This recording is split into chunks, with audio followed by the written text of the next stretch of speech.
Now let me analyze the whole situation. Let's go toward the conclusion. Now the world believes that the first phase of proliferation, this led to a stable nuclear order. There was stability and there was no threat to one state from the other. But the second phase of nuclear proliferation, this has led to an unstable nuclear order. Unstable. Anything can be predicted. Anything can happen. And there could be any emotional announcement or decision. There could be any hawkish leader who can fire the nuclear weapon. And then we also know Pakistan and India, they have very checkered history, and they also have flashpoint Kashmir. And recently, right after Pulwama attack, right, again, अगर war होती तो nuclear weapon की possibility निकल सकती थी. तो Israel, the way Israel has tackled and rudely behaved with the Palestinians and denied all the rights to them, Israel can go. North Korea, I have already told you that Kim Jong is very immature leader, and similarly Iran feels threatened from the surrounding Sunni states, and because the American bases they surrounded, so Iran, and if Iran gets nuclear, so the American, they believe that Iran would fire it on Israel or on Saudi Arabia.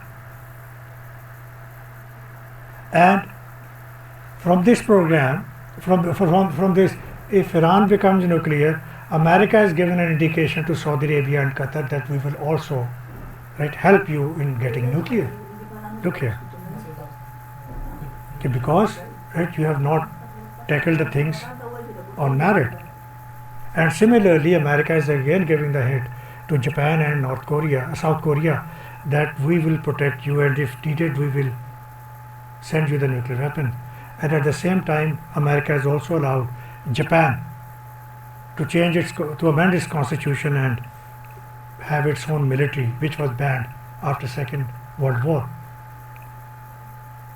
So Japan can also go nuclear because of the circumstances, because you are feeling threatened from one nuclear country. So this order is unstable, and the nuclear proliferation will continue because that the things, they are not being dealt on the merit, and that is also Pakistan's stance, that if the things, they are not settled on the basis of merit, on transparent basis, and the decisions are ambiguous, and there is discrimination among the states like India versus Pakistan, then these treaties, they are not going to work. And if the differential treatments continue, if the security is not addressed of the non-nuclear weapon states, it would be very difficult to control the nuclear weapons. And then violations, okay, again, blatant violations by America itself, who is the pioneer of the treaty. America gave the technology to Israel, for example. Okay, so being a pioneer, you are giving the technology to Israel. Then how we can trust America? And Americans, they have conducted the test, right, at their will. So being pioneer, America has bluffed NPT. And what we can see, that arm race will continue, or it may precipitate. The conclusion: American President Eisenhower, he gave a speech in 1953 known as Atom for Peace. That atom will be used for the peaceful purposes. And if I take that statement and I apply it on today's world, I will say that Eisenhower's term atom for peace is crumbling away.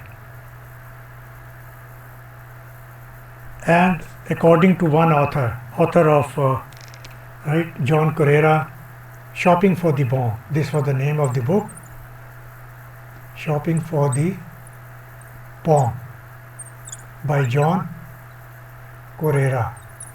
Now, I give you what he concluded, that if we do not provide the justice and the legitimate security to these states,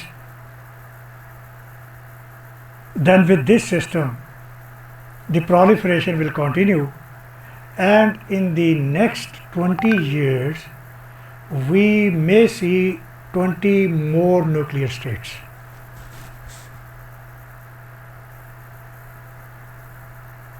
Therefore, if you think to have a nuclear-free world, it would just be a mirage. नज़र का धोखा, वो नहीं हो सकता. So this is all about nuclear politics. I talked about the